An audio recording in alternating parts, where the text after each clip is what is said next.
नमस्कार, आदाब। Crime petrol dial 100 में आप सबका स्वागत है।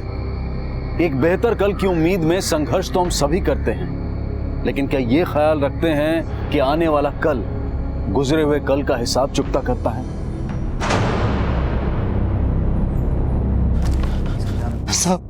साहब मेरी बेटी कल रात से लापता है साहब। बैठिए, आराम से बैठिए पहले। साहब, कल रात से उसका फोन नहीं लग रहा।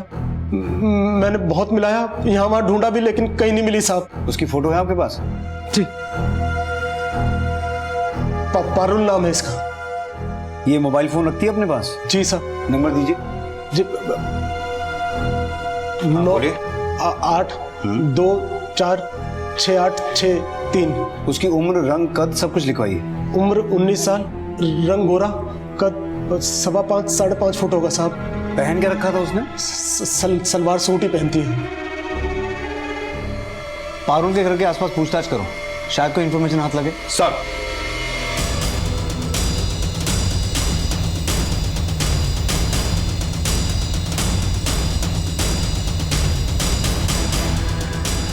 इसे जानती हैं? साहब पारुल, पर ये राजेंद्र भाई की बेटी कैसे हो सकती है? कैसे हो सकती है मतलब? साहब, राजेंद्र भाई पारुल को अपनी बेटी की तरह मानते थे और कविता बोल रही थी कि पारुल राजेंद्र भाई के दोस्त की बेटी है। कविता? कौन है कविता? साहब, राजेंद्र भाई की बीवी। वो तो खुद 23-24 साल की है। उसकी बेटी पारुल कैसे हो सकती है? उसकी तो खुद की 6-7 साल की अपनी बेटी है। मम्मा के पास जाना है। आयुषी बेटा, मम्मा के पास ले चलो। अरे आयुषी बेटा, चुप चुप। मम्मा के पास ले मेरा चलो। बच्चा, मेरा अच्छा बच्चा। मम्मा के पास ले चलो ना। हाँ, मम्मी आएंगे ना बेटा। मुझे मम्मा के पास जाना है, मुझे ले चलो। हाँ बेटा, जाएंगे, मम्मा के पास जाएंगे। चलिए, आपने कुछ खाया है कि नहीं? हाँ हाँ, लेके जा रहे हैं, आइए। मुझे मम्मा के पास। हाँ हाँ, रो मत, लेके जाएंगे। Yes yes. आयुषी भी मेरी बेटी है और पारुल भी। पारुल मेरी पहली बीवी से है और आयुषी दूसरी से। मेरी पहली बीवी का देहांत हो गया था, इसलिए पारुल को यहाँ ले आया। अभी है कहाँ तुम्हारी दूसरी बीवी? पता नहीं। पता नहीं मतलब? कविता का रहना ना रहना एक बराबर है। वो घर में नहीं टिकती, कई कई दिनों तक तो घर वापस नहीं आती। क्यों? कहीं पर जॉब करती है क्या वो? पास में एक ब्यूटी पार्लर में, लेकिन उसका चरित्र अच्छा नहीं है साहब। साहब, मोहल्ले वाले अपने घर के मर्दों को कविता के साए से भी बचा कर रखते थे। ऐसी औरत का क्या भरोसा, कब किसको फंसा ले। कल मैंने कविता को फोन करके बोला कि पारुल मिल नहीं रही है, वो घर आके आयुषी को संभाल ले ताकि मैं पारुल को ढूंढ सकूं, लेकिन उसने मेरा फोन काट दिया। नंबर दीजिए कविता का। 9 8 2 4 5 3 7। आप जिस नंबर को डायल कर रहे हैं वो इस समय स्विच ऑफ है। उसका फोन तो स्विच ऑफ है। भाग गई होगी किसी के साथ, मेरा उससे कोई लेना देना नहीं है। कौन से ब्यूटी पार्लर में काम करती है वो? सर, आज कविता आई ही नहीं। कल आई थी? आई थी, लेकिन शाम को 6 बजे के आसपास आई थी। पारुल से आखिरी बार बात कब हुई है? कल शाम फोन पे करीब 4:30 बजे बात हुई थी। हाँ बिटिया, मेरी अपने दोस्त से बात हुई है। हाँ हाँ हाँ हाँ, वो 2-4 दिन में तेरा किसी अच्छे कॉलेज में दाखिला करवा देगा। ठीक है बाबा। कहाँ है तू? मैं आयुषी को ट्यूशन छोड़ने जा रही थी। हाँ, पारुल आयुषी को ट्यूशन के लिए छोड़ने आई थी, लेकिन उसको लेने के लिए नहीं आई। तो फिर लेने कौन आया था? कोई नहीं आया। फिर मैंने पारुल को फोन किया, पारुल का फोन बंद जा रहा था। तब मैंने कविता को फोन मिलाया, कविता ने मेरा फोन नहीं उठाया। रात को खुद आयुषी के पापा राजेंद्र जी उसको लेके गए। अच्छा, पारुल आयुषी घुल मिल गई थी, ये तो ठीक है, लेकिन आपने कविता से झूठ क्यों बोला कि पारुल आपके दोस्त की बेटी है? कविता के लिए सब झूठ एक बराबर है। उसे ना मेरी फिक्र है ना आयुषी की। और वैसे भी सोचा कि पारुल शादी के लायक हो गई है, 1-2 साल में उसे विदाई करना है, तो कविता को सच बताकर घर की शांति क्यों भंग करूं? हो सकता है कविता को अब इस झूठ का पता चल गया हो। कल वो शाम 6 बजे के बाद आई, इसकी कोई खास वजह? सर, कल उसकी 2 बजे तक की छुट्टी थी, लेकिन शाम तक वो आई नहीं। लेकिन 6 बजे के आसपास वो आ गई, तो काफी अफरा तफरी में थी। सॉरी, लेट हो गए हैं। 2 बजे का बोला था और 6 बजे आई है। आज पगार का दिन है और मुझे पैसों की बहुत ज़रूरत है, लेकिन कल से एकदम टाइम टू टाइम आ जाऊंगी। काम ठीक से करती नहीं है, लेकिन पगार का बराबर याद रहता है। जा अभी काम कर, छुट्टी के टाइम ही पगार मिलेगी। जा अभी, देख के रहिए। वो सोच रही थी पगार लेके निकल जाएगी, लेकिन मैंने उसे काम पे लगा दिया। उसका फोन बार बार बज रहा था, लेकिन उसने उठाया नहीं। काफी देर के बाद उसने कॉल रिसीव की। फोन पे बात करने के बाद गिड़गिड़ाने लगी कि उसे घर जाना है। मैंने उसे पगार दी और वो चली गई।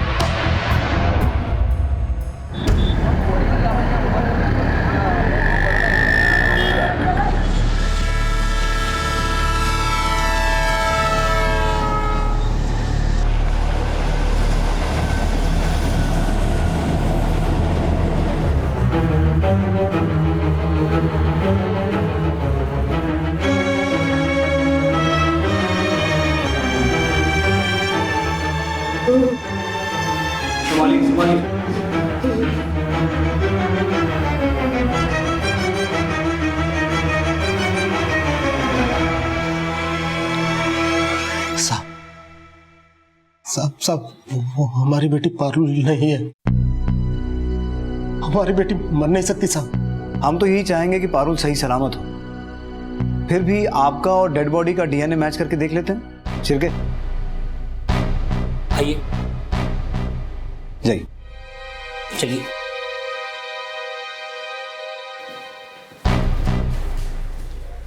सर, बोरीवली रेलवे ट्रैक पे जो लाश मिली थी उसकी पोस्टमार्टम रिपोर्ट आ चुकी है।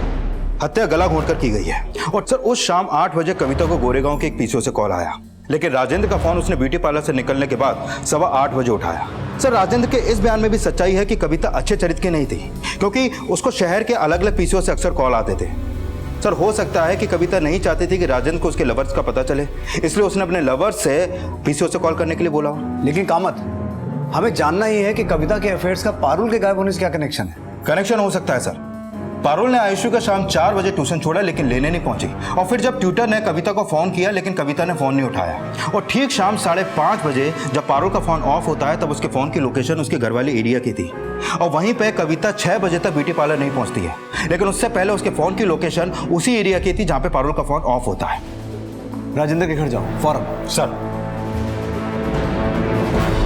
बेटा, पापा को काम पे जाना है ना? है?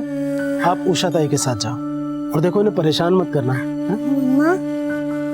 मम्मा भी आएगी शाम को बेटा। चल बेटा।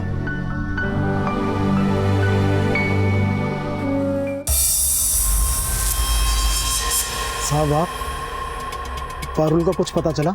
चाबी निकालिए। जी? चाबी दीजिए मेरे को।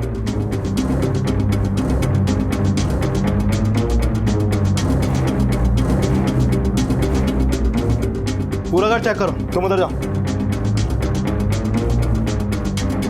कविता भले ही तिरिया चरित्र थी, लेकिन उसका पारुल से कभी कोई झगड़ा नहीं हुआ, बल्कि वो तो पारुल के आने से खुश थी। वो कैसे? कविता एक नंबर की आलसी थी और पारुल ने आते ही घर का काम काज और रसोई सब संभाल लिया था। सर, कुछ नहीं मिला।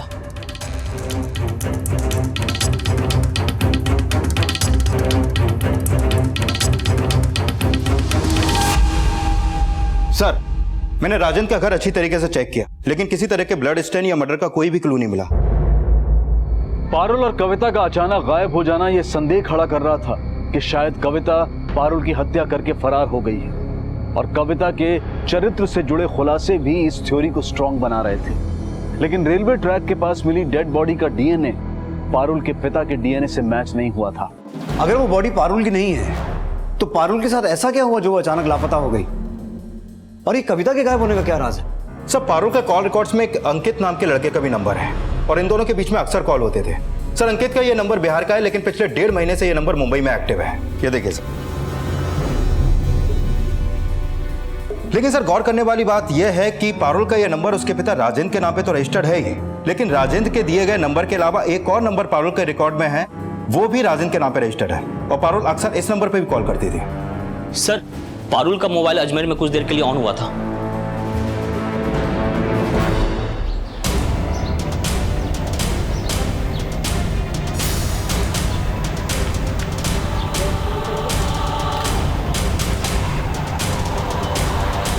ये वही नंबर है जिसके बारे में मैंने आपको बताया था। अजमेर से पारुल के फोन से इसी नंबर पर कॉल हुआ था।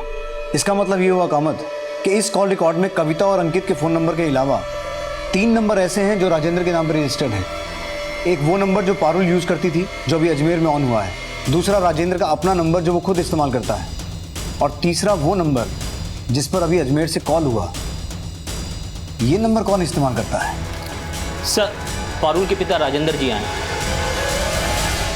साहब अभी पारुल का फोन आया था, लेकिन उसकी आवाज नहीं आई, और जब हमने उसे फोन किया तो उसका फोन बंद था।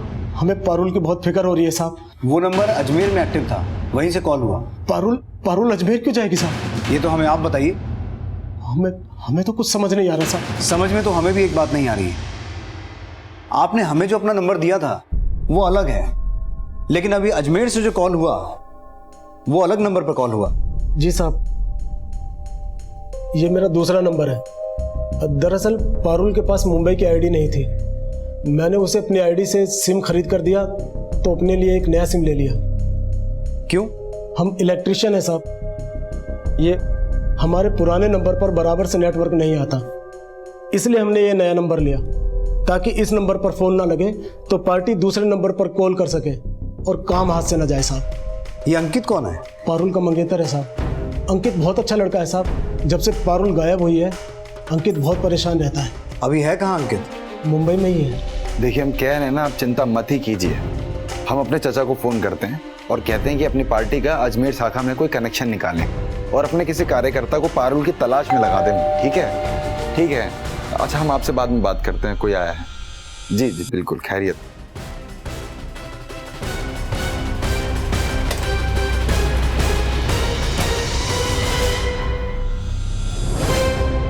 सर, पारुल की माँ के गुजरने के बाद पारुल मुंबई आ गई, तो हमने सोचा कि हम भी मुंबई आ जाते हैं, कोई काम ढूंढेंगे यहाँ पर और पारुल से शादी भी कर लेंगे। अजमेर में ऐसा कोई है जिसे पारुल जानती हो? नहीं सर। तुम आखिरी बार कब मिले थे पारुल से? करीबन 1 हफ्ता हो गया सर। गेटवे ऑफ इंडिया चलोगे मेरे साथ? रात को बहुत खूबसूरत लगता है। नहीं, पापा ने कहा था कि रात होने से पहले घर आ जाना, और तुम हमें रात को घुमाना चाहते हो। हाँ, तो अपने पापा को फोन करके बोल दो, कोई गैर थोड़ी ना है। वैसे भी हम तुमसे शादी करने वाले हैं। अच्छा, नौकरी ढूंढ लिए? नौकरी के लिए ट्राई कर रहे हैं, मिल जाएगी जल्दी। तो ठीक है, तुम नौकरी ढूंढो, तब तक हम अपना ग्रेजुएशन पूरा कर लेंगे और उसके बाद शादी कर देंगे। तब तक मेल मुलाकात सिर्फ दिन में है। ठीक है, हम चलते हैं।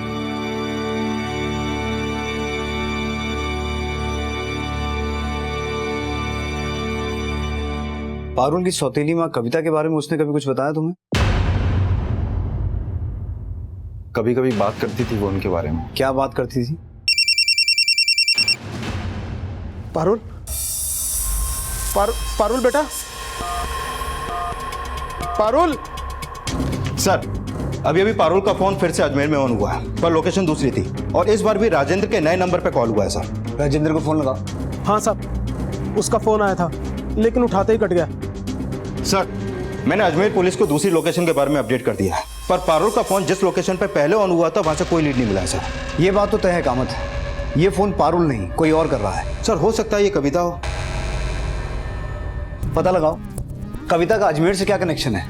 वो वाकई में पारुल का मर्डर करके अपने किसी आशिक के साथ भागी है या फिर कहानी कुछ और है? सर, गोरेगांव के जिस पीसीओ से कविता को आखिरी बार कॉल हुआ था वहां आसपास में कोई सीसीटीवी नहीं है, और किसने कॉल किया था उसका भी कोई क्लू नहीं मिला है सर। मुंबई के जिन जिन पीसीओ से कविता को फोन हुए थे हर जगह पूछताछ करो, और कविता को जिन जिन लोगों के साथ देखा गया था सबका स्केच बनवाने की कोशिश करो। और हाँ, ये भी पता लगाओ कि कविता का कोई दूसरा नंबर तो नहीं है।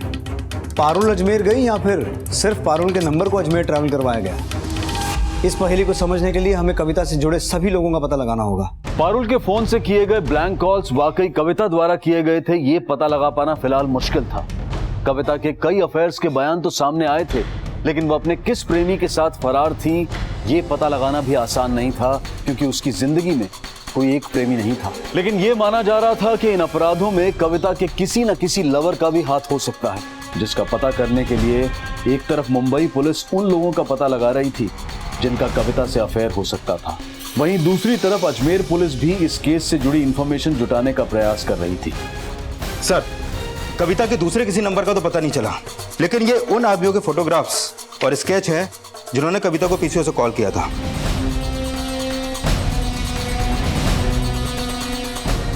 और सर, ये उस आदमी का स्केच जिसको पिछले दिनों कविता के साथ देखा गया। सर, मैंने ये फोटोग्राफ्स और स्केच उस गोरेगांव वाले पीसीओ ओनर को दिखाया है जहां से कविता को आखिरी बार कॉल हुए थे, लेकिन पहचान नहीं हो पाई सर। कैसे भी करके इनकी पहचान करो। और हाँ, जिस दिन पारुल और कविता गायब हुए हैं उस दिन अजमेर रूट पे जाने वाली सभी ट्रेन का रिजर्वेशन डेटा निकलो। सर, मुझे नहीं पता कविता अजमेर में है या मुंबई में। मेरे तो उससे बात हुए कई महीने हो चुके हैं। मान लेते हैं तुम्हें नहीं पता, लेकिन मोबाइल होते हुए भी कविता को पीसीओ से फोन क्यों करते थे? सर एक बार कविता के पति ने मुझे और कविता को मार्केट में देख लिया था, पर मार्केट में उसने मेरी पिटाई की। सर बहुत ही शक्की इंसान है वो। उसका पति शक्की है, तुम बड़े चरित्रवान हो। सर देखिए, जैसा आप सोच रहे हैं ऐसा कुछ भी नहीं है हमारे बीच। वो हम केवल अच्छे दोस्त थे सर। तो तुम्हारी इस दोस्ती के बारे में तुम्हारी बीवी को पता है? ठीक है, जा सकते हो। Thank you sir.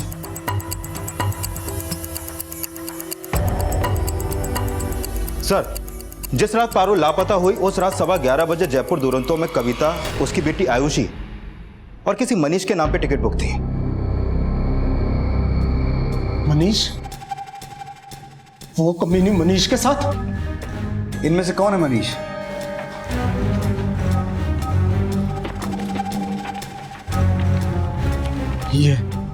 ये वो कमीना दोस्त है हमारा, लेकिन हम नहीं जानते थे कि वो हमारी पीठ पीछे हमारी बीवी के साथ अजमेर। पारुल, पारुल बेटा, पारुल। साहब हमारी पारुल को बचा लीजिए साहब, हमारी पारुल को बचा लीजिए, हमें बहुत फिक्र हो रही है उसके साथ। पारुल के लौट आने की उम्मीद उसके पिता ने अब तक जिंदा तो रखी थी, लेकिन अब यह उम्मीद दम तोड़ रही थी। पुलिस जब मनीष के घर पहुंची तो पारुल की हत्या का संदेह आखिरकार प्रमाण में बदल गया।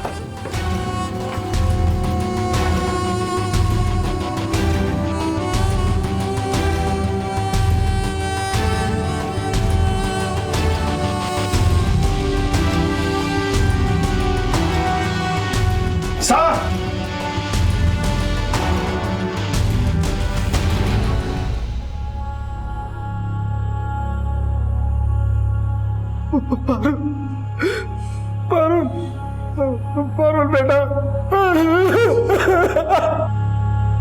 बेटिया हम जानते हैं हमने तुम्हारे साथ इंसाफ नहीं किया। तुम्हें और तुम्हारी माँ को छोड़कर अपनी दुनिया में मस्त हो गए। हमें एक मौका दे दो, हम तुम्हारा दिल कभी नहीं दुखाएंगे।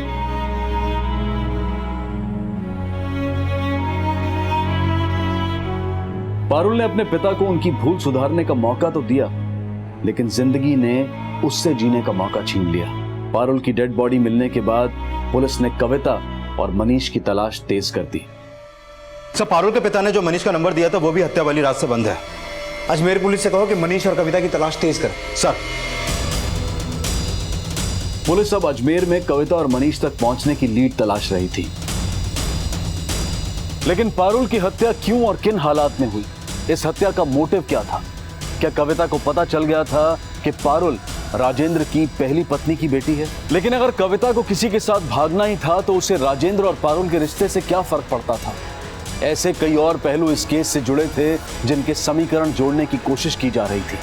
पारुल की डेड बॉडी मनीष के घर से मिली, तो क्या पारुल की हत्या मनीष के घर पे हुई? और अगर ऐसा है तो सवाल ये उठता है कामत कि जो लड़की मुंबई में ज्यादा लोगों को जानती तक नहीं, वो अपनी सौतेली माँ के लवर के घर पे क्या करने गई, जबकि उसका फोन 5:30 बजे तक उसके घर वाले एरिया में एक्टिव था। सर, ये भी कंफर्म है कि कविता शाम 6 बजे से 7 बजे तक ब्यूटी पार्लर में थी और मनीष का घर गोरेगांव में। तो हो सकता है कि मनीष ने उस पीसीओ से शाम 7 बजे कविता को कॉल किया और कविता भी 7 बजे के बाद मनीष के घर पे गई हो। अब सवाल ये उठता है सर कि पारुल खुद मनीष के साथ उसके घर पे गई या कविता चालाकी से उसे अपने साथ वहां पर ले गई। ये दोनों पॉसिबिलिटीज तो हैं, पर शाम 5:30 बजे पारुल का फोन मलाड में बंद होने का चक्कर भी समझना होगा सर। क्या पारुल का मर्डर कविता को उस पीसीओ से फोन आने से पहले हुआ या कविता के ब्यूटी पार्लर से निकलने के बाद?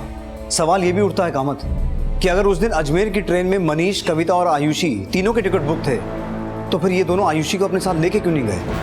आयुषी अजमेर क्यों नहीं गई और पारुल मनीष के घर कैसे पहुंची? ये समझने के लिए हमें पारुल और कविता की इक्वेशन को समझना होगा। सिर्फ बाहर वालों से ही नहीं, आयुषी से भी पूछताछ करनी पड़ेगी। बेटा, आपको पारुल दीदी अच्छी लगती थी और आपकी मम्मा? अंकल कुछ पूछ रहे हैं, बताओ। अच्छा एक बात बताओ, आपकी पारुल दीदी और आपकी मम्मा दोनों फ्रेंड्स थे, ये इतना डरी हुई क्यों है? जब से पारुल लापता हुई और इसकी माँ तभी से सदमे में है साहब। सर मुझे नहीं पता ये कविता की स्टेप डॉटर थी। हाँ लेकिन एक दो बार इसे मैंने कविता का पीछा करते हुए देखा था।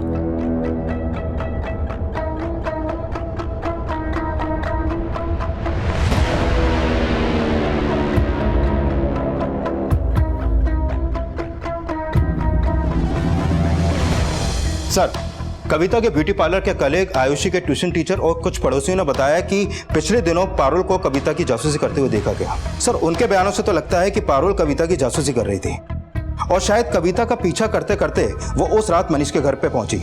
सर, कहीं ऐसा तो नहीं कि पारुल कविता के अफेयर्स का फायदा उठा के कविता या उसके लवर्स को ब्लैकमेल कर रही हो? लेकिन ये बात समझ में नहीं आई कामत कि पारुल ये सब कर क्यों रही थी, या फिर उससे ये सब कोई करवा रहा था। साहब, हमने पारुल से बोला था कि कविता पर नजर रखे और पता लगाए कि उसका किस किस के साथ चक्कर। उसके चक्कर के बारे में पता लगा के क्या करने वाले थे? तलाक देना चाहते थे। तलाक तो वैसे भी दिया जा सकता है, उसके लिए जासूसी करवाने की क्या जरूरत थी? हम नहीं चाहते थे कि कोर्ट उस तिरिया चरित्र को मां समझकर हमारी आयुषी उसे सौंप दे।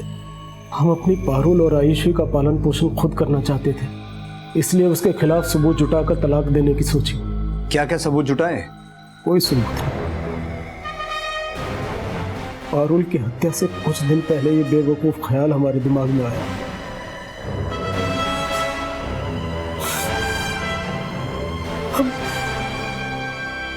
हम तो पछता रहे हैं कि वो अपनी बच्ची को उस डायन की जासूसी में लगाया। कहाँ गई हमारी बच्ची को? कहाँ गई? पारुल के पिता ने भले ही अपनी मंशा साफ कर दी थी, लेकिन उनका यह बयान इस बात की पुष्टि कर रहा था कि पारुल कविता की जासूसी कर रही थी और ये इस केस में एक चौंकाने वाला एंगल था। और ये एंगल इस केस को एक ऐसे टेंजेंट पर ले जाने वाला था जिसमें छल, कपट, झूठ, फरेब, नफरत, इंसानी जज्बात का हर वो नेगेटिव इमोशन था कि जिसका रंग अगर किसी पर चढ़ जाए तो रिश्ते क्या, इंसानियत की हदें भी लांघ दी जाती हैं। कहते हैं कि डूबने वाले को तिनके का सहारा भी काफी होता है, लेकिन जो खुद अपनी नाव में छेद करे उसे डूबने से कोई नहीं बचा सकता। सर, अजमेर पुलिस ने मनीष को अजमेर के गेस्ट हाउस से गिरफ्तार किया है, लेकिन उसके साथ कविता नहीं थी। Let's go.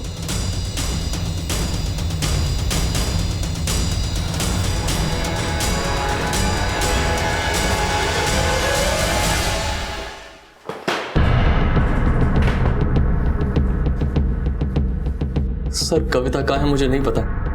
वो मेरे साथ अजमेर नहीं आई। तू क्या सोचता है कविता को बचा के मर्डर चार्ज से बच जाएगा? सर, मैंने कोई मर्डर नहीं किया सर। पारुल की बॉडी तेरे घर से मिली है, उसका फोन भी तेरे पास से मिला है। सर, ये फोन कविता ने मुझे दिया था, उसी ने मारा होगा पारुल को। सर, ये उसकी साजिश है मुझे फंसाने की। सर, मेरे घर की चाबी भी उसी के पास रहती थी। घर तो उसने कईयों के उजाड़े हैं, तूने उसमें ऐसा क्या देखा जो तेरे घर की चाबी उसने अपने पल्लू में बांध दी? सर, मैं एक इलेक्ट्रिकल इंजीनियर हूँ और राजेंद्र एक मामूली सा इलेक्ट्रिशियन। मेरे उठाए हुए ठेकों पे मेरे अंडर काम करता था। मुझे हैरानी होती थी सर कि उसकी वाइफ उससे 18 साल छोटी है, लेकिन सर मैंने कभी उस पर कोई चांस नहीं मारा। सर, शुरुआत उसने की थी।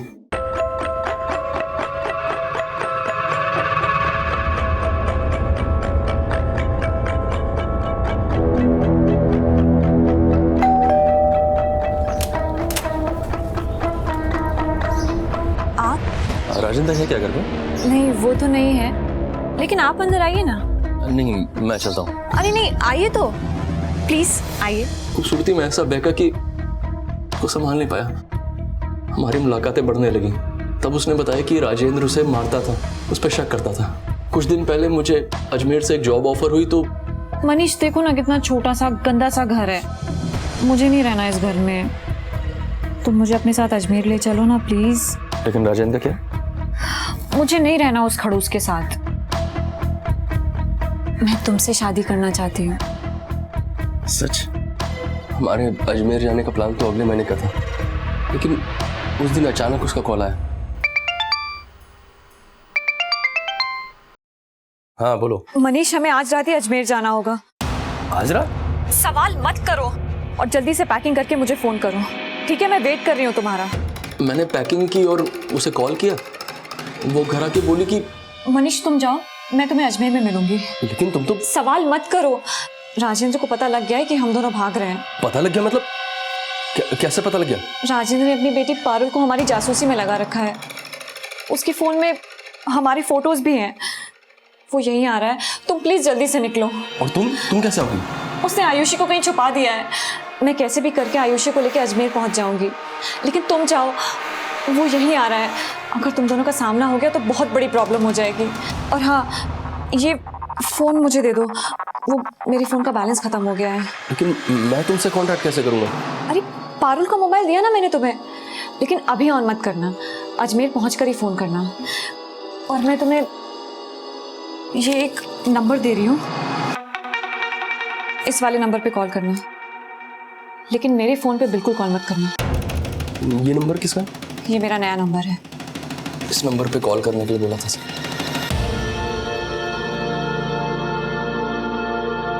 फोन दीजिए।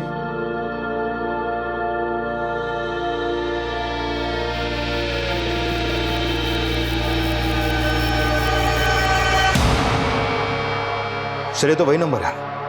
तो कविता ने तुझे कहा कि ये उसका नया नंबर है। तेरा फोन उसने लिया और उसने तुझे ये पारुल का फोन थमा दिया। Yes sir. लेकिन इस फोन में तो कोई फोटो नहीं है। सर कविता ने डिलीट कर दिए होंगे, मैंने तो देखे तक नहीं। अजमेर आने के बाद फ़ोन ऑन किया और अपने नंबर पे कॉल किया तो फ़ोन बंद था। फिर कविता के नए नंबर पे कॉल किया तो राजेंद्र ने फ़ोन उठाया। फिर मैंने दोबारा कॉल किया तो भी राजेंद्र नहीं उठाया। तो उसके बाद से मैंने फ़ोन बंद ही कर दिया था। पीसीओ से कई बार अपने नंबर पे और कविता के पुराने नंबर पे कॉल किया तो दोनों नंबर बंद थे सर।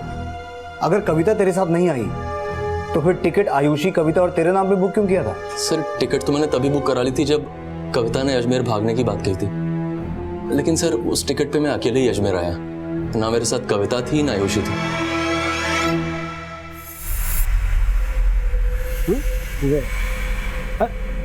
उषा बहन, अच्छा हुआ आप मिल गई। आयुषी को अपने पास रख लेंगी, मुझे किसी काम से जाना है। क्यों? आया कहाँ गई? मैंने उसे निकाल दिया। मैं इसे जल्दी आकर ले जाऊंगा। अच्छा बेटा।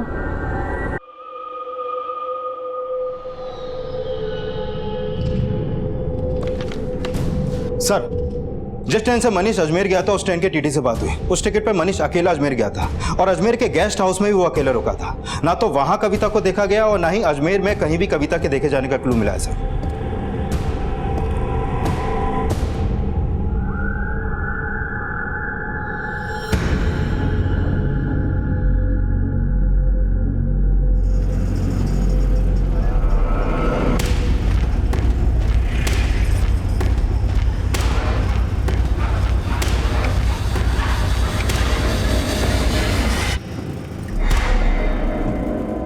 सर अगर मनीष सच बोल रहा है तो उसके बयान से यह क्लू मिलता है कि कविता को पता चल चुका था कि पारुल राजेंद्र की पहली बीवी की बेटी थी। राजेंद्र ने अपनी बेटी पारुल को हमारी जासूसी में लगा रखा है।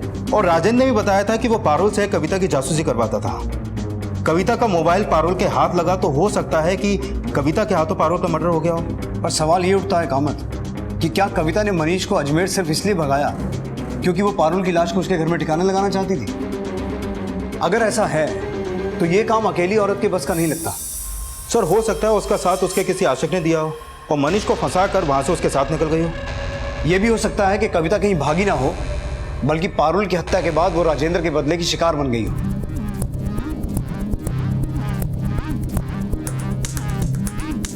कामत, बोरीवली पुलिस से पता करो, जिस लड़की की लाश रेलवे ट्रैक पे मिली थी उसकी पहचान हुई? सर पारुल के पिता के बारे में कुछ बातें पता चली है।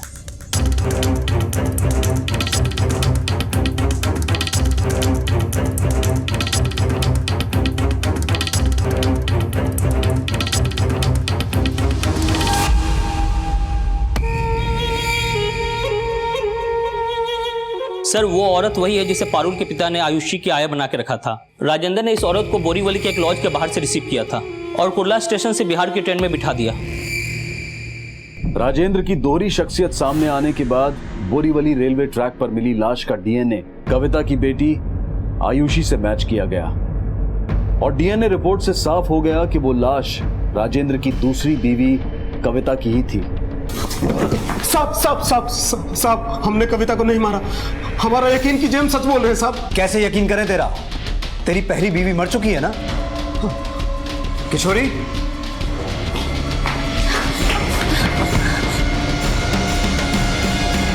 जीते जी तूने अपनी पहली बीवी को स्वर्गवासी बताया और तूने हमसे एक नहीं कई झूठ बोले हैं। तूने हमसे यह भी छुपाया कि कविता तेरी साली थी। कविता जैसी भी थी हमें पता चल गया है, लेकिन यह भी सच है कि 8 साल पहले तो अपनी बीवी और बेटी को छोड़कर कविता को मुंबई भगा के लाया था।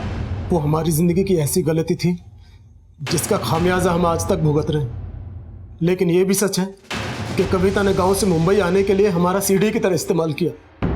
वो मुंबई हमारी बीवी बनकर तो आ गई, लेकिन मुंबई की चकाचौंध के सामने उसे हमारी हैसियत बहुत छोटी लगी और अपनी हैसियत बढ़ाने के लिए वो न जाने कहां कहां मुंह मारने लगी।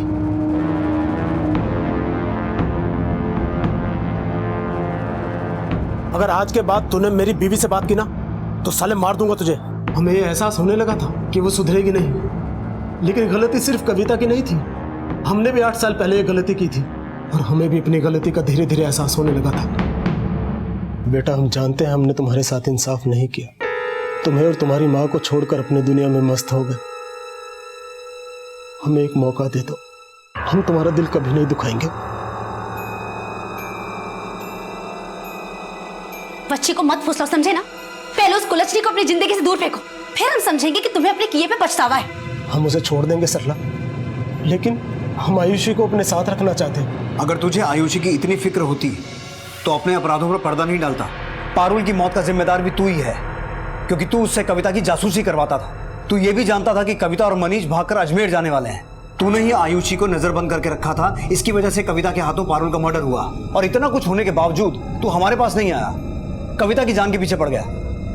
तेरा बस चलता तो तू मनीष को भी मार देता। नहीं साहब, नहीं। तूने उसे मारा नहीं, लेकिन पारुल की लाश को उसके घर में ठिकाने लगाया। नहीं साहब, उस दिन तो हमने पारुल की शक्ल तक नहीं देखी थी। हमें तो यह भी नहीं पता था कि मनीष और कविता के बीच में कोई चक्कर चल रहा है। फिर हमें ये कैसे पता होता कि वो भागकर अजमेर जाने वाले हैं? अब तू ये कहेगा कि तूने कविता को भी नहीं मारा? उसे हमने मारा है, इन्होंने नहीं। और अगर हमारा बस चलता तो उस कलमुही को 8 साल पहले ही मार देते।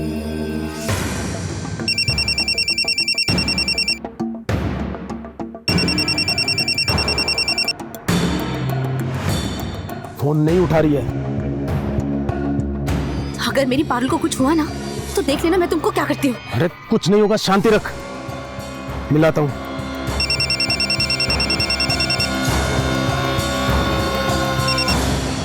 हेलो, हम बिजी हैं अभी। पारुल कहाँ है? हमें क्या पता। झूठ मत बोल। ए कविता, बता पारुल का है, नहीं तो अच्छा नहीं होगा। कौन बोल रहा है? ज्यादा नाटक मत कर, समझी ना? तू अच्छे से जानती है कौन बोल रहा है। दीदी। ज्यादा दीदी दीदी मत कर। अगर 1 घंटे में हमारी पारुल नहीं आई ना तो देख लेना हमसे बुरा कोई नहीं होगा।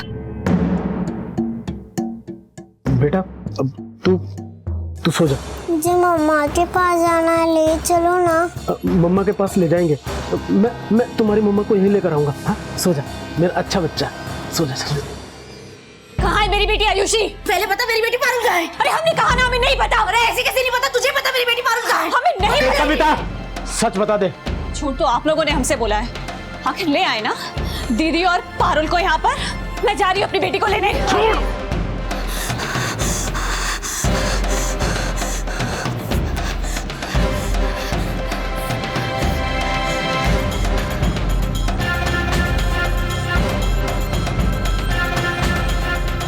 सरला पिछले 8 सालों से हमारी गलतियों का बोझ ढो रही है। अपनी गलतियों की सजा उसे कैसे भुगतने देते साहब।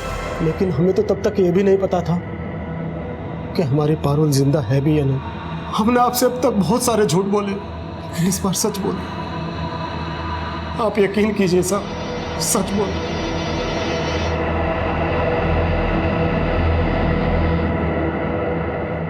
सर, अगर राजेंद्र सच बोल रहा है तो क्या मनीष ने हमसे झूठ बोला या कविता ने मनीष से झूठ बोला?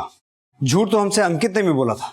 सर, मैं झूठ नहीं बोलना चाहता था, लेकिन पारुल के पापा मेरे सामने गिड़गिड़ाने लगे कि उनके मुंह से झूठ निकल गया। लेकिन सर, मुझे उन्होंने ये नहीं बताया कि पारुल की मम्मी ने पारुल की छोटी मम्मी का मर्डर कर दिया है। पारुल कविता की जासूसी करती थी। इस बारे में पारुल ने कभी कुछ बताया नहीं? नहीं सर, मुझे तो नहीं पता इस बारे में कुछ।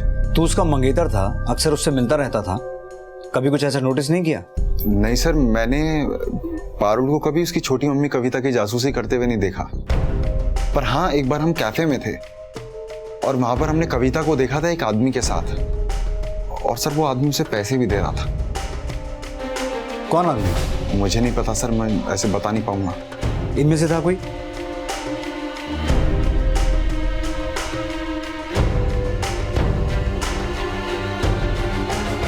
हाँ, शायद से ये आदमी था सर। ये सब पारुल के पिता ने बताया था कि पारुल कविता की जासूसी तो करती थी, लेकिन उसने कभी कविता के खिलाफ उसे कोई सबूत नहीं दिए। और सर, जैसा कि अंकित ने अभी भी बताया कि कोई आदमी कविता को पैसे दे रहा था, सर कहीं ऐसा तो नहीं कि कविता ने पारुल को अपने साथ मिलाकर अपने लवर्स को ब्लैकमेल करना शुरू कर दिया हो? मैं सच कह रहा हूँ सर। सर मैं सच कह रहा हूँ सर। सच कह रहा हूँ सर। सर मुझे किसी ने ब्लैकमेल नहीं किया सर। मैं आज तक पारुल से मिला ही नहीं, तो उसका मर्डर कैसे करूंगा सर? शिरके, सर मैं सच कह रहा हूँ सर।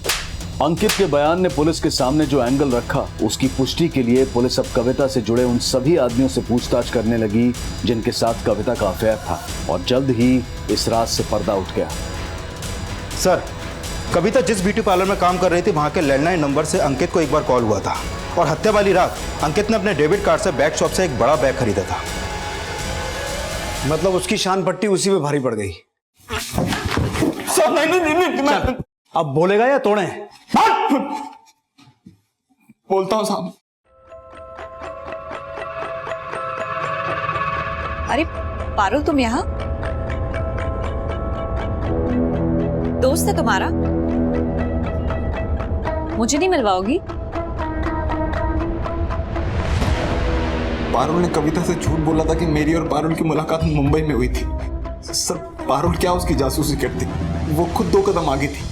कविता खुद पारुल की जासूसी कर रही थी। नौकरी ढूंढ लिए? यार, नौकरी के लिए ट्राई कर रहे हैं, मिल जाएगी जल्दी।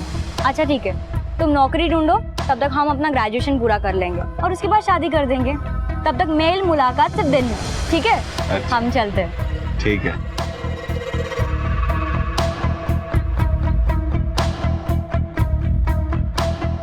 लगता है काफी पुराना है याराना तुम्हारा। नहीं, ऐसा नहीं है जैसा आप समझ रही हैं। अरे तो इसमें इतना डरने वाली क्या बात है? वैसे मैं गेटवे ऑफ इंडिया जाने का सोच रही थी। तुम अगर चलना चाहो तो मेरे साथ चल सकते हो। सही में? तुम चलो ना, इतना सोचने वाली क्या बात है? Auto, auto. सर, पता नहीं उस औरत में ऐसा क्या जादू था। उससे 2 मुलाकात के बाद ही मैं पारुल को भूल गया, और उससे राज भी नहीं छुपा पाया कि पारुल के पापा उसे छोड़कर पारुल और पारुल की मम्मी को घर लेके आ रहे हैं। मेरा और कविता का रिश्ता भी पारुल की नजरों से नहीं बच सका।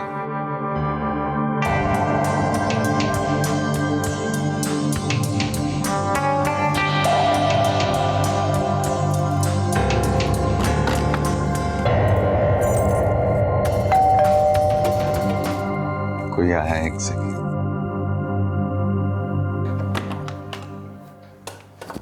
आखिर तूने दिखा दिया ना कि हर मार देख जैसा होता है। नहीं, ऐसा नहीं है।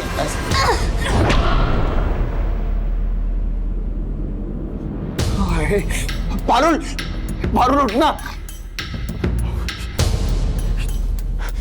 डरो मत, जैसा कह रही हूँ वैसा करो, ना तुम फंसोगे और ना हम।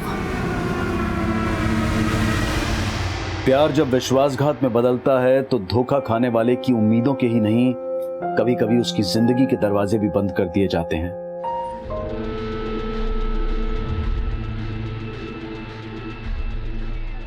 भैया, छोटी बेटी को देखा क्या? कोई भैया, छोटी बच्ची को देखा क्या? वो नहीं देखा मैडम।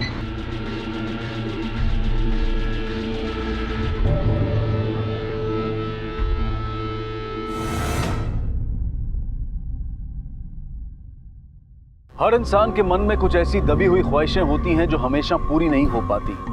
कई बार ये वक्त के साथ दम तोड़ देती हैं, पर कई बार ये इंसान को बेचैन करने लगती हैं और इतनी प्रबल हो जाती हैं कि सही और गलत का फर्क भुलाकर उसे किसी भी हद तक जाने पर मजबूर कर देती है। आज का एपिसोड भी कुछ ऐसा ही है, जहां है बिगड़े हुए रिश्तों की कहानी, बेपरवाह ख्वाहिशों की कहानी। इस मासूम बच्ची के साथ ये किन्नर कौन था जो अपने आप को इस बच्ची की मां होने का दावा कर रहा था?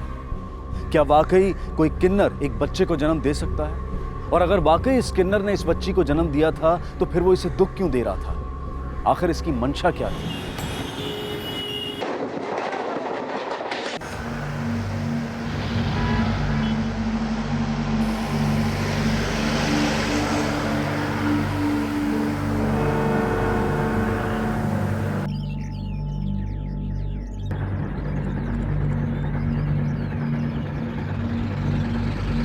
ऋषभ! ऋषभ!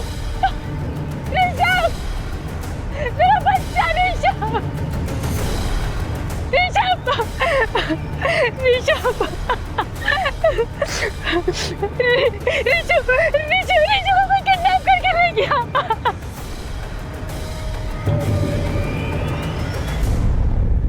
हमने हर जगह नाकाबंदी कर दी है। अगर किडनैपर कहीं से भी भागने की कोशिश करता है तो पकड़ा जाएगा। हमारी टीम किडनैपर को पकड़ने की पूरी कोशिश कर रही है। चुप हो जाओ। ऋषभ आ जाएगा, मिल जाएगा ऋषभ। आप लोगों को किसी पे शक है जो आपके बच्चे को अगवा कर सके? नहीं मैडम, कोई नहीं। देखिए, हम हमारी तरफ से पूरी कोशिश कर रहे हैं। अगर ये किडनैपिंग पैसों के लिए हुई है तो किडनैपर पैसे मांगने के लिए आपको जरूर फोन करेगा। अगर आपको इस तरीके का कोई भी फोन आता है तो आप हमें तुरंत बताएं। देखिए मैडम, हम लोग मिडिल क्लास लोग हैं, मुश्किल से घर के खर्चे चल पाते हैं। इतने पैसे कहाँ होते हैं हमारे पास कि हम पैसे देंगे उसको।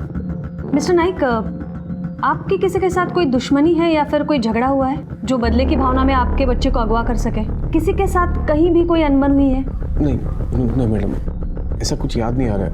मिसेस नाइक के हिसाब से अगर ये किडनैपिंग पैसों को लेकर नहीं हुई है तो हो सकता है गुस्से, चिढ़ या बदले की भावना में हुई हो, और शायद आप उस औरत को जानते भी हो। मैडम, कमला, हमारी काम वाली बाई, उसी ने मेरे बेटे को किडनैप किया है। काम वाली बाई ये सब क्यों करेगी? उसने मुझे पहले कई बार बताया।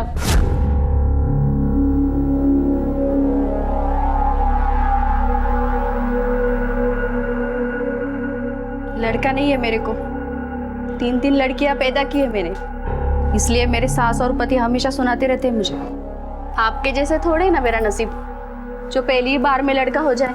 चुपचाप ना अपना काम कर। इतना क्यों गुस्सा कर रही हो दीदी? मैं थोड़ी ना आपके बेटे को उठा ले जाने वाली हूँ। तो आपके कहने का मतलब है कि कमला ने जेलसी में आकर आपके बच्चे को किडनैप किया क्योंकि उसे बेटा चाहिए था? ठीक है, आप लोग अभी जा सकते हैं। अगर फिरौती के पैसों को लेकर कोई भी फोन आता है तो आप हमें बताएं। हम ऑलरेडी आपके फोन ट्रेस कर रहे हैं ताकि किडनैपर की लोकेशन पता चल सके। सुरवे, ये संदीप के फाइनेंशियल स्टेटस के बारे में पता करो। हो सकता है ब्लैक का पैसा दबा के बैठा हो और हमें झूठ बोल रहा है।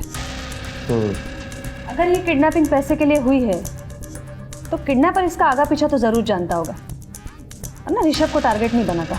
मैडम, अक्सर ऐसे देखा गया है कि फैमिली अपने अमीर होने का दिखावा करती है और इसी दिखावे के गलत फहमी में किडनैपर उनके बच्चों को किडनैप कर लेते हैं।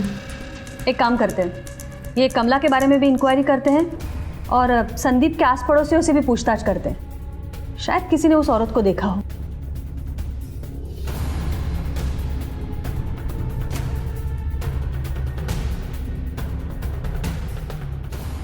जब 1 बजे बच्चा गायब हुआ तब तुम कहाँ थे? साहब, हम पार्किंग में थे। वो गेस्ट लोगों की पार्किंग में कोई गलत गाड़ी लगा रहा था तो हम उसको समझा रहे थे। कौन था वो? रिकॉर्ड दिखाओ। साहब, वो इतना माथा पच्ची किया कि हम रजिस्टर में एंट्री करवाना भूल गए साहब। एक काम करो, सोसाइटी में जितने भी काम करने वाली आती है, यानी सफाई वाली, खाना बनाने वाली, बर्तन मांजने वाली, सबके रिकॉर्ड निकालो और सबके नंबर दे दो मुझे। और सोसाइटी में जितने भी विजिटर आते हैं सबकी एंट्री करना मत भूलना, समझे?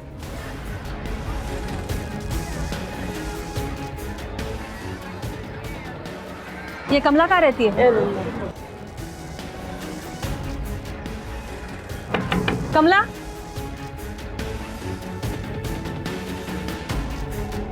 मैडम, ये रेनू दीदी तो कुछ भी बोलती है मैडम। मैं काय को उसका बेटा उठाएगी? उसका बेटा उठाने से थोड़ी ना मेरे को मेरा बेटा मिल जाने वाला है। और वैसे भी मैडम, 1 बजे मैं बाजू वाली बिल्डिंग में काम कर रही थी। ये तुम्हारी 3 बेटियों के अलावा यहाँ कौन रहता है? और मेरे पति और मेरी सास। नहीं, आता नहीं येते घरी, मेरी सास बीमार है। मेरे पति उनको अस्पताल में लेके गए। 2-3 दिनों में उनका ऑपरेशन होने वाला है। ऑपरेशन के पैसे जमा हो गए? हाँ, हो गया है।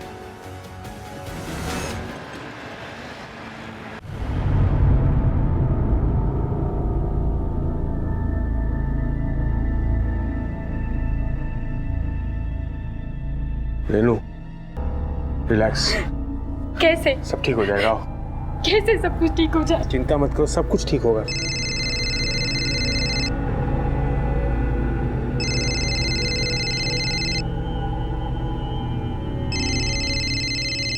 भाई का फोन है। ऋषभ के बारे में कुछ मत बताना, नहीं तो वो परेशान हो जाएंगी।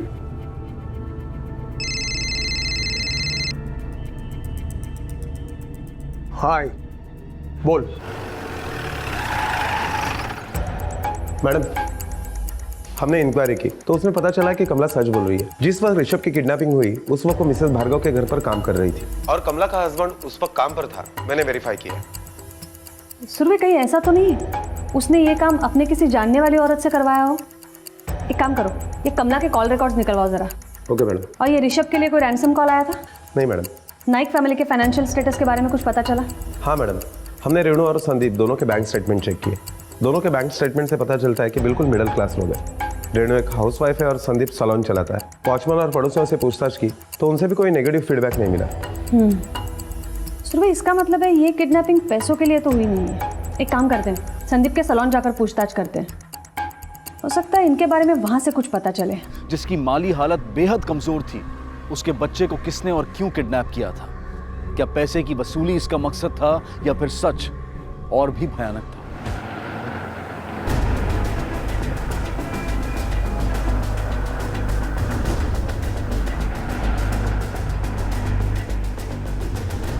ये संदीप नाइक का सैलून यही है?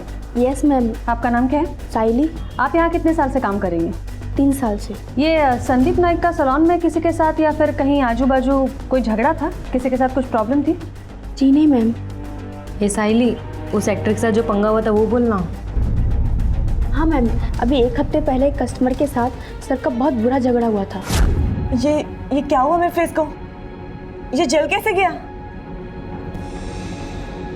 क्या किया तुमने? Sorry ma'am. सॉरी की बच्ची, दांत तोड़ दूंगी। Please calm down ma'am. What happened? क्या किया इसने? मेरा फेस जला दिया। I am sorry ma'am, please be patience. आप शांत हो जाइए, मैं सब ठीक कर दूंगा। प्रिया, 1 मिनट, तुम्हारे स्टाफ में से मुझे कोई भी हाथ नहीं लगाएगा। कोई भी हाथ नहीं लगाएगा, प्लीज। 2 दिन में तुम्हारा सैलून बंद करवाऊंगी। जाओ बंद करो। मैं भी देखता हूँ क्या करती हैं आप। इतनी देर से मैं आपको समझा रहा हूँ लेकिन आप समझने की कोशिश नहीं कर रही हैं। देख लेना, बहुत पछताओगे। तो उसने उस क्लाइंट को कुछ कंपनसेशन दिया था? मैम, कंपनसेशन तो तब देते ना जब वो लेती। उल्टा वो तो झगड़ रही थी, बोल रही थी जैसे हमने उनका एक्टिंग करियर बर्बाद किया है वैसे ही वो संदीप सर का करियर बर्बाद कर देंगी। और वैसे भी मैम, सर के पास पैसे कहाँ से आएंगे?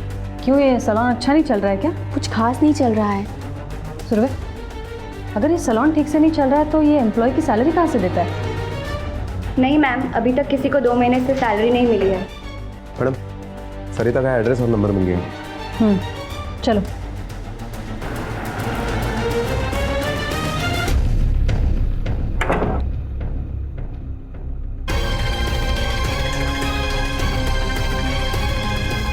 सारिका,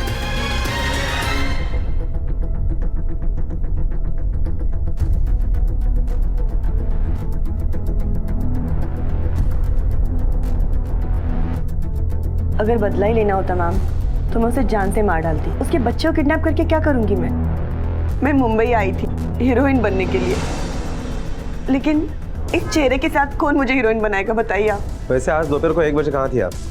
आज 1 बजे घर पे ही थी, और वैसे भी ऐसी जली हुई शक्ल को लेके कहाँ जा सकती हूँ। बाय द वे, अभी कहाँ जा रही थी आप? अभी कुछ घर का सामान लाने के लिए ग्रोसरी स्टोर जा रही थी। मैडम, ये एक्ट्रेस तो अपने प्रॉब्लम में फंसी हुई है, ऊपर से उसका हीरोइन बनने का सपना टूट गया। मैडम, मुझे लगता है ये सच बोल रही है, शायद उसने किडनैपिंग नहीं की। सुरभि, याद रखो वो एक एक्ट्रेस है, अच्छी तरह जानती है कब, कहाँ और कैसे आंसू बहाने हैं। और उसका एक्ट्रेस बनने का सपना टूटना ही तो संदीप से बदला लेने का मोटिव हो सकता है। एक काम करो, ये सारिका के भी कॉल रिकॉर्ड्स निकलवाओ। Okay madam. हाँ ठीक है, कल सुबह तक इन्फॉर्मेशन मिल जानी चाहिए। मैडम, कमला के और सारिका के कॉल रिकॉर्ड्स आ गए। कमला के कॉल रिकॉर्ड से ऐसा कुछ भी नहीं मिला जिससे हम कमला के ऊपर शक कर सके। जिस वक्त किडनैपिंग हुई उस वक्त कमला के मोबाइल का लोकेशन मिसेस भार्गव के घर के आसपास का ही आ रहा है। और सारिका? मैडम सारिका ने हमसे झूठ कहा कि किडनैपिंग के वक्त वो घर पर थी, क्योंकि उसके मोबाइल के कॉल रिकॉर्ड के हिसाब से उसके मोबाइल का लोकेशन जुहू का दिखाई दे रहा है। जुहू? हाँ मैडम, और ये देखिए पिछले 2 हफ्तों से लगभग हर रोज उसने संदीप को कॉल भी किया है। पिछले 2 हफ्तों से सारिका तुझे लगातार फोन कर रही है, क्यों? मैडम गाली देने के लिए। वो जब भी दारू पी होती थी ना, मुझे फोन करके गाली देती थी कि मैंने उसकी जिंदगी बर्बाद कर दी है और मुझे छोड़ेगी नहीं। तो जब हमने पूछा था तुम्हारा किसी के साथ झगड़ा हुआ है तो बोला क्यों नहीं, झूठ क्यों बोला? मैडम ऐसी छोटी मोटी बातें सैलून में होती रहती है, और फिर मुझे लगा कि एक एक्ट्रेस ऐसे क्यों करेगी। उसका करियर बर्बाद हो गया तुम्हारी वजह से और तुम्हें लगता है वो कुछ करेगी नहीं। वो कुछ भी कर सकती है। अब घर जाओ और दिमाग पर जोर डालकर सोचो जरा, ऐसे कितने छोटे मोटे झगड़े और दुश्मनी है तुम्हारी। जाओ। जी मैडम, मुझे अभी तक एक बात समझ में नहीं आई कि हमसे झूठ क्यों बोला। ये भी समझ में आ जाएगा सुरवे। तुम्हें सारिका पे नजर रखो, अगर उसका इससे कुछ लेना देना है तो वही हमें किडनैपर तक पहुंचाएगी। Okay madam. और हाँ, ये संदीप के भी कॉल रिकॉर्ड्स निकलवाओ। कुछ तो ऐसा है जो नॉर्मल बिहेवियर के आड़ में छिपा रहा है हमसे।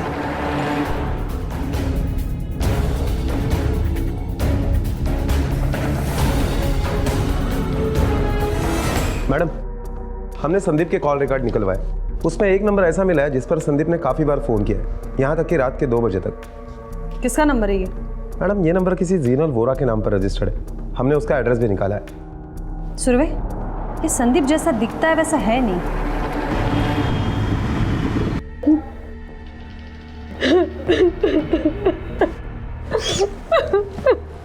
मेरा बच्चा। कुछ नहीं होगा हमारे ऋषभ।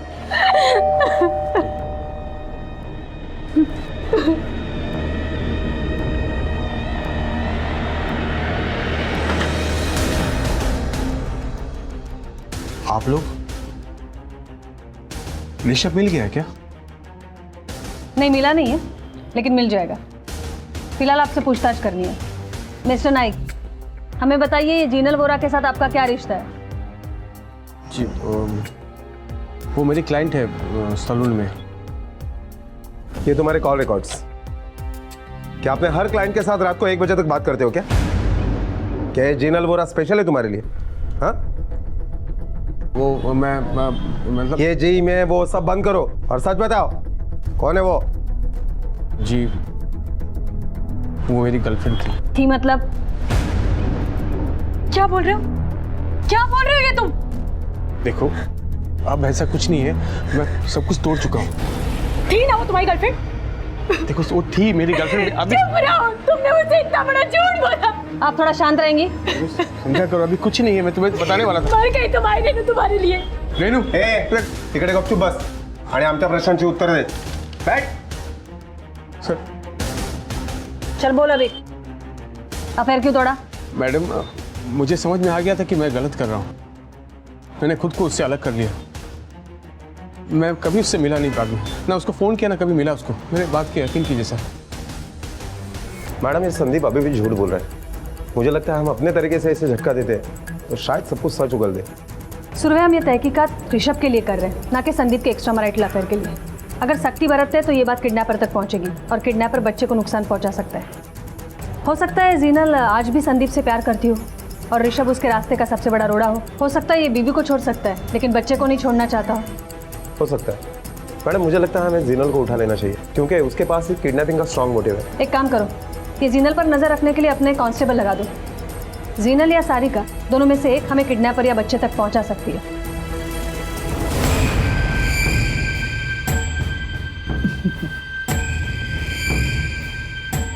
मुझे बताओ ये खाना आपके लिए कौन लेके आया है? मम्मा।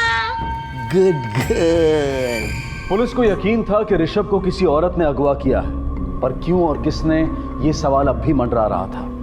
ऋषभ के अपहरण को 24 घंटे बीत चुके थे लेकिन अपहरणकर्ता की तरफ से अभी तक कोई रैंसम कॉल नहीं आया था। पुलिस अपहरण की हर वजह तलाश रही थी।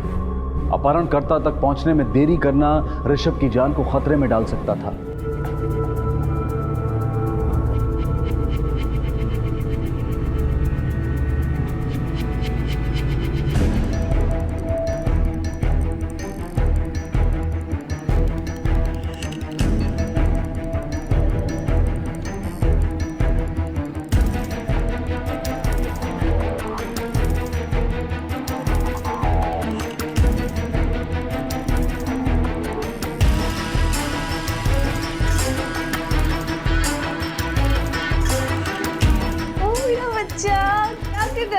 देख मैं तेरे लिए क्या लेके आई हूँ।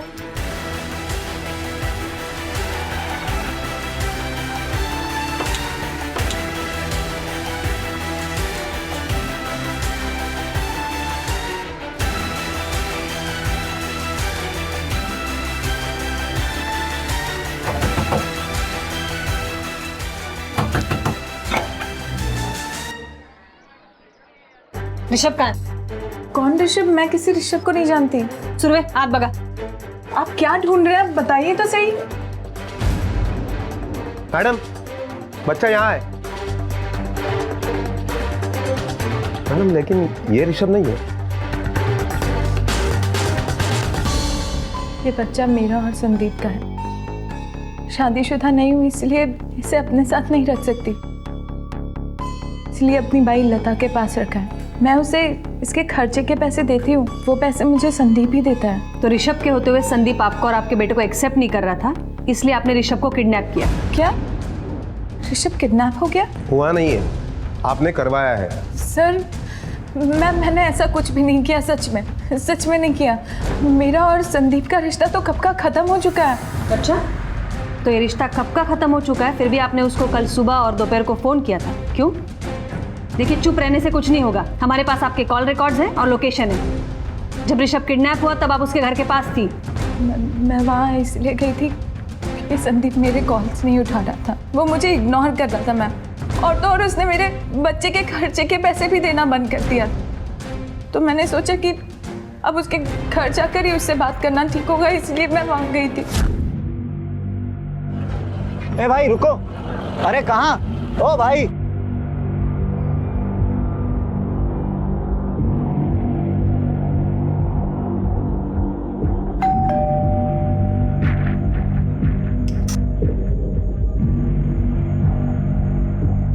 इस घर में कोई नहीं है, आपको किससे मिलना है? जी वो रेनू अभी भी नीचे गई है और संदीप भाई सब काम पे गए हैं। आप मुझे अपना नाम बता दो, वो लोग आएंगे तो मैं उन्हें बोलूंगी। नहीं ठीक है, थैंक यू। मेरी बात का यकीन कीजिए मैम, मैंने ऐसा कुछ नहीं किया, मैंने ऋषभ के साथ कुछ नहीं किया। ठीक है, आप जा सकती हैं, लेकिन हमारे परमिशन के बगैर शहर से बाहर मत जाइएगा। सुरवे, ये संदीप ने जीनल के साथ जो कुछ भी किया है, उसके बाद तो जीनल के पास स्ट्रॉन्ग मोटिव है संदीप से बदला लेने का, और मेरे ख्याल से उसके लिए उसने ऋषभ को चुना है। मुझे लगता है ये उसने खुद नहीं किया है, किसी और से करवाया है। एक काम करो, ये जीनल की बाई लता, उसकी इन्फॉर्मेशन निकालो और रेनू के पड़ोसन से पूछताछ करो, ये जीनल सच बोल रही है झूठ। ये जीनल वोरा के पास कब से काम कर रही है?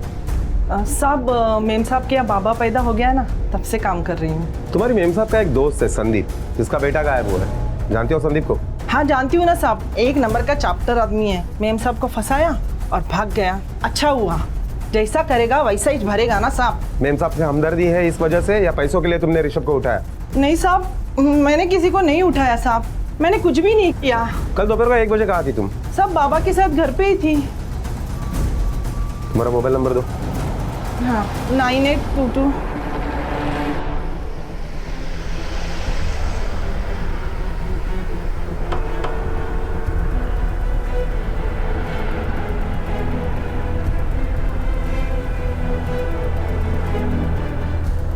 मैडम, सारिका के मोबाइल का लोकेशन जो जूहू का दिखाई दे रहा था, वो सी ग्रेड के प्रोडक्शन हाउस का ऑफिस है, और इंक्वायरी के दरमियान पता चला है कि उस प्रोड्यूसर से सारिका का अफेयर चल रहा है। इसका मतलब है सारिका अपना अफेयर छुपाने के लिए हमसे झूठ बोल रही है।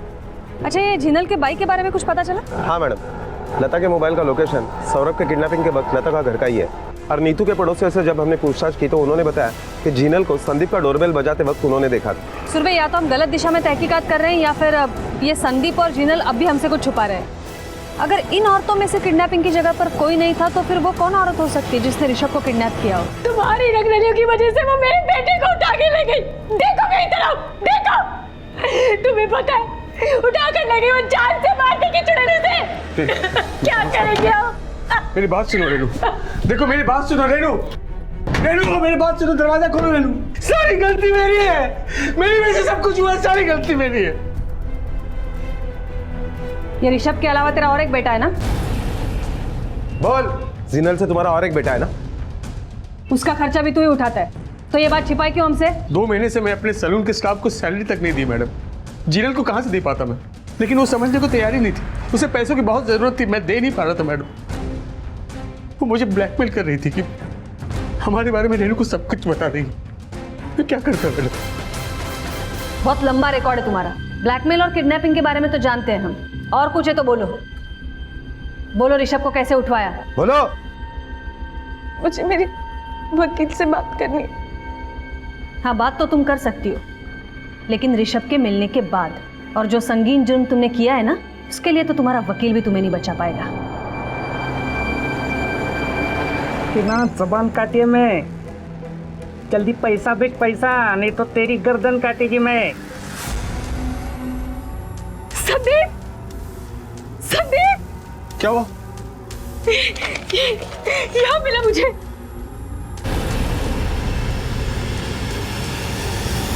एक हाथ पैसा दे और दूसरे हाथ अपना बच्चा ले। पैसा कितना और किधर लाना है जल्दी बताएंगे। आप घबराइए मत, उल्टा उसने हमें लीड दी है। अब यही चिट्ठी हमें किडनैपर तक पहुंचने का रास्ता दिखाएगी। मैडम एक मिनट जरा, आप लोग यहीं बैठे।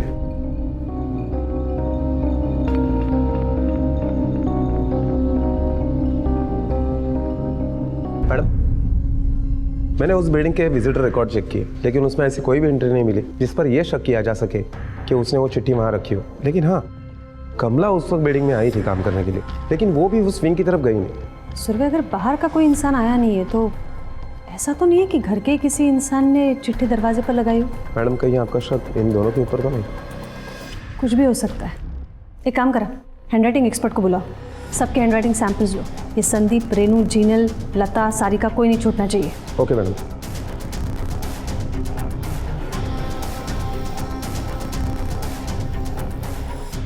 साहब, मैंने ज़्यादा पढ़ाई नहीं की है, मुझे लिखना पढ़ना ज़्यादा आता नहीं। जितना लिखना आता है उतना लिखो।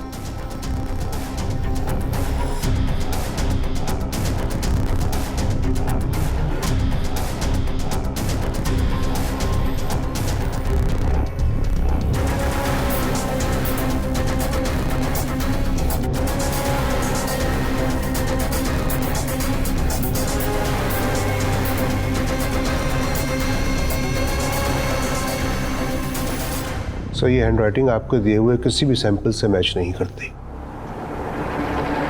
देखिए, जितनी देर होगी खतरा उतना ही बढ़ता जाएगा और हमारे पास ज्यादा वक्त नहीं है। सो प्लीज आप दोनों याद करने की कोशिश कीजिए, आपका कभी भी किसी के साथ भी कोई झगड़ा हुआ था या फिर दुश्मनी है? नहीं मैडम, हमारी तो किसी से कोई दुश्मनी नहीं है, पर हो सकता है कि रेनू के पापा की किसी से दुश्मनी हो और उसकी वजह से हमारे बच्चे को। तुम अपनी करतूतों का इल्जाम मेरे पापा पे लगा रहे हो, और तुमने ऐसा सोचा भी कैसे? और भूल गए तुम्हारा जो कुछ भी हो ना मेरे पापा की वजह से हो। ये तुम क्या बोल रही हो? सही बोल रही हो। क्या हो रहा है ये सब?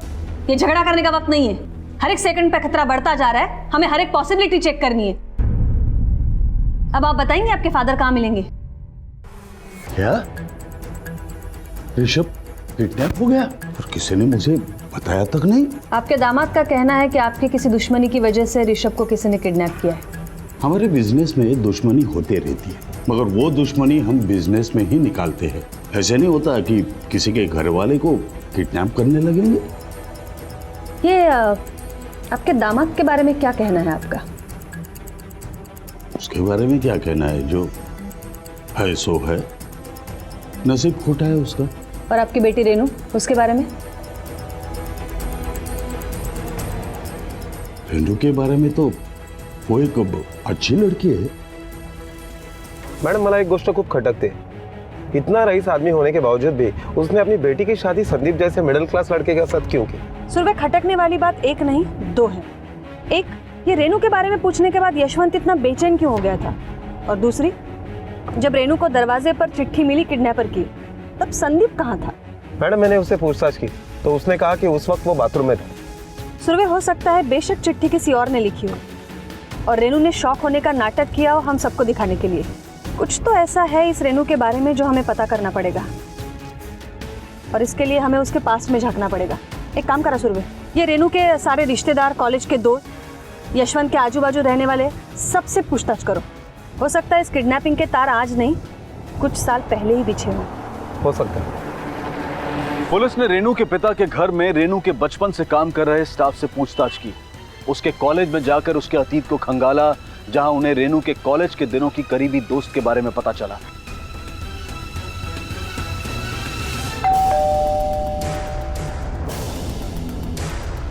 और साथ ही कुछ ऐसा भी पता चला जो शायद उन्हें ऋषभ तक पहुंचा सकता था। इस अपहरण के तार वर्तमान से नहीं, अतीत से जुड़े हुए दिखाई दे रहे थे।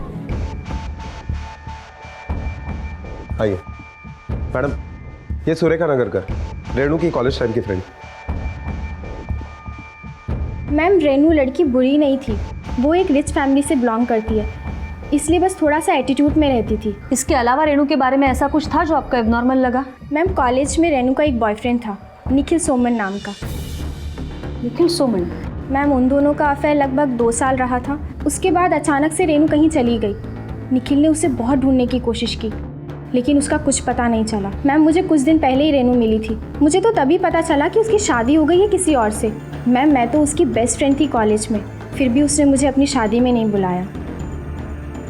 ये निखिल सोमन कहाँ रहता है?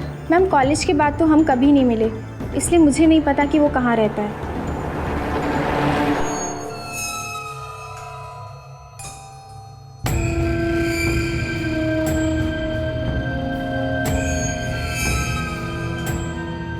माय प्रिंसेस, देखो मैं रेडी हो गई, अब चलते हैं ना पार्क। अरे पहले मैं अपनी प्रिंसेस। चलो ना। प्रिंसेस, अभी ना बाहर बहुत धूप है, तो हम शाम को जाएंगे। ओके? हाँ, अभी जाना है मुझे। अच्छे बच्चे जिद नहीं करते। ओके? मिसेस रेणु, ये निखिल सोमन कौन है? देखिए मिसेस रेणु, आपके पर्सनल लाइफ में हमें कोई इंटरेस्ट नहीं है। ऋषभ को ढूंढने के लिए ये सारी चीज़ें बहुत इंपॉर्टेंट है, तो प्लीज़ जो कुछ भी सच सच है वो बताइए। आखिरी बार आप निखिल से कब मिली थी? कुछ महीने पहले। रेणु, रेणु, रेणु, मेरा पीछा मत करो प्लीज, मेरी शादी हो चुकी है, मेरा एक बच्चा भी है, और अब ना तुम्हारे और मेरे बीच में कुछ नहीं बचा है। डोंट वरी, मैं तुम्हें फॉलो नहीं कर रहा हूँ, सिर्फ मुझे इतना बता दो, मेरा बच्चा कहाँ है? उसका बच्चा मतलब? डिग्री खत्म होने से 6 महीने पहले मैंने कॉलेज इसलिए छोड़ा था क्योंकि मैं प्रेग्नेंट थी, और उस बच्चे का बाप निखिल था। आप निखिल के बच्चे की माँ बनने वाली थी और आपने उसे छोड़ दिया, क्यों? कैसे बताऊं, बहुत ज्यादा शर्म की बात है।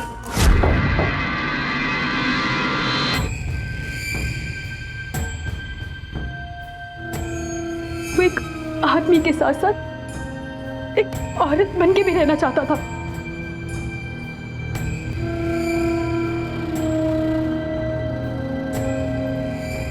प्लीज प्लीज मुझे प्रॉमिस करो, तुम आगे से सब नहीं करोगे। No, I can't promise you anything. Redu, this is what I am. You have to accept me like this. आज के बाद ना मुझे अपनी शक्ल मत दिखाना, तुम समझे? Redu, मेरी बात तो सुनो। उस दिन के बाद से मैं निखिल से कभी नहीं मिली, मैंने उसकी तरफ कभी पलट के नहीं देखा, लेकिन मेरे प्रेग्नेंट होने के बाद मेरे पापा को पता लग गई थी। उन्होंने मेरी डिलीवरी अपने दोस्त के हॉस्पिटल में करवाई थी, वहीं पे मैंने बच्चे को जन्म दिया था। मतलब निखिल उसी बच्चे को ढूंढ रहा था? ऐसा कैसे हो सकता है मैम? मेरे पापा ने खुद मुझे बताया था कि मैंने मरे हुए बच्चे को जन्म दिया था। तो क्या ये बात आपने निखिल को बताई थी? जितना चाहे उतना छुपा लो, मैं उसे ढूंढ के रहूंगा, समझी? तो डिलीवरी कौन से हॉस्पिटल में हुई थी? MY kids hospital. क्या बच्चा वाकई मरा हुआ पैदा हुआ था? लड़की पैदा हुई थी रेनू को, मैंने अपने एक एम्प्लॉय के पास उसे छोड़ दिया। उसे बच्चे नहीं थे और पैसों की भी जरूरत थी। रिया नाम है उस लड़की का। वो एम्प्लॉय कहाँ रहता है?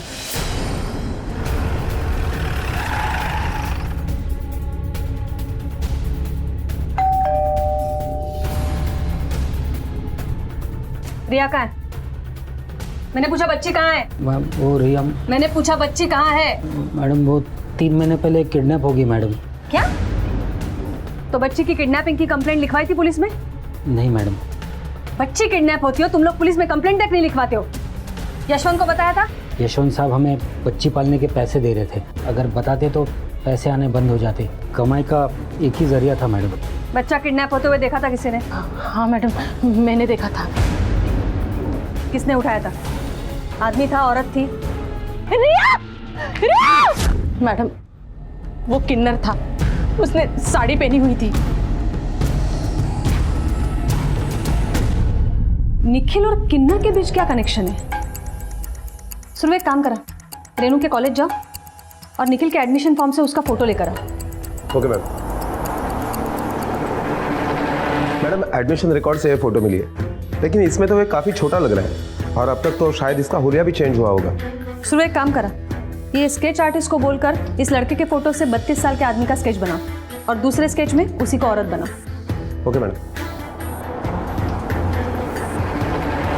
अरे महादेव सुनो, इस फोटो में जो इंसान है उसके तुझे 2 स्केच बनाने, एक ये 32 साल का होगा जब कैसे दिखाई देगा वैसा, और दूसरा औरत के भेस में।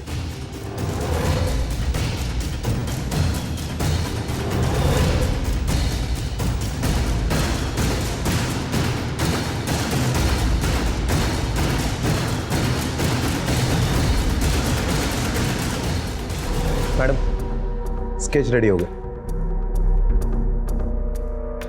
सुरवे, इसे हर जगह सर्कुलेट करो, और हाँ ये रेनू और शोभा को भी दिखाओ।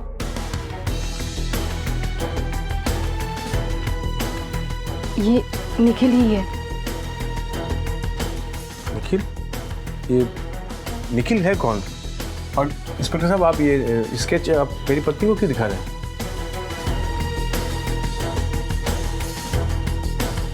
नहीं मैडम, ये वो किन्नर नहीं है।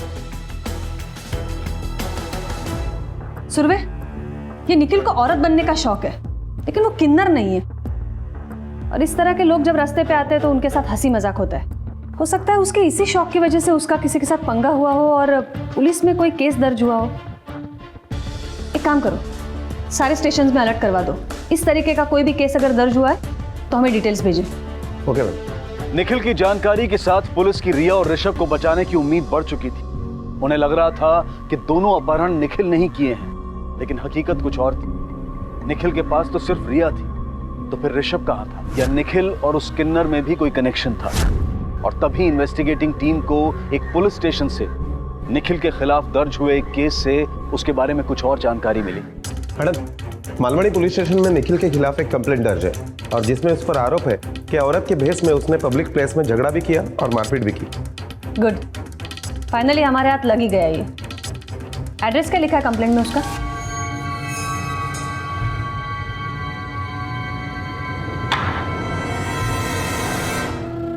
गुड आफ्टरनून मैडम, हमारे कंपनी ने छोटे बच्चों लोग के लिए साबुन लॉन्च किया, आप देखना चाहेंगे मैडम? बच्चों के लिए है ना? आइए अंदर आइए। क्या करे ऑफिसर? ऑफिसर डरो मत बेटा, हम है ना, तुम्हें कुछ नहीं होगा। मेरी बेटी है रिया। रिया तो मिल गई है, अब ये बता ऋषभ कहाँ है? बता। पाटिल आज शोधा। Okay madam. कौन कौन ऋषभ? रिया मेरी बेटी है साहब। हाँ ये ऐसे नहीं बोलेगा, ले चलो इसको।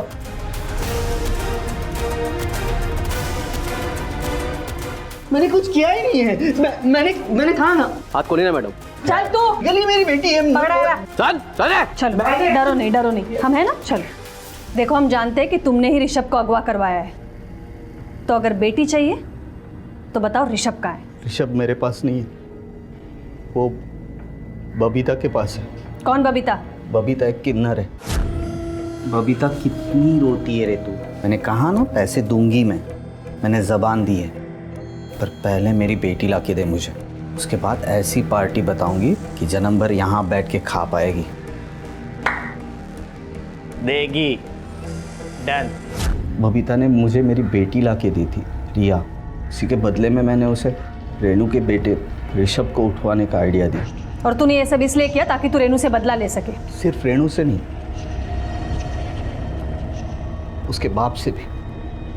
मेरी बेटी छीनी थी उसने मुझसे, इसलिए मैंने। चल बबीता का एड्रेस बोल अभी।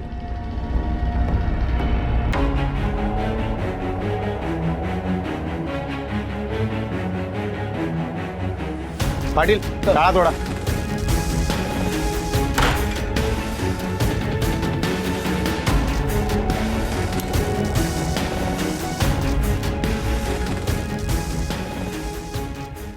पुलिस को बबीता के ठिकाने से ऋषभ मिल गया था, जिसे बबीता ये सोचकर मरने के लिए छोड़ गई थी कि अगर पुलिस निखिल तक पहुंच गई तो उसकी गर्दन भी पुलिस की गिरफ्त से दूर नहीं रहेगी। लेकिन पुलिस ने बबीता को भी ढूंढ निकाला और आज वो सलाखों के पीछे है। निखिल को भी अपहरण की साजिश और बबीता को उकसाने के लिए सजा हुई। और सबसे सुकून की बात तो ये है कि संदीप ने रिया को अपना लिया और एक ऐसे स्याह अतीत का अंत हुआ जिसने वर्तमान की जड़ें हिला दी थी।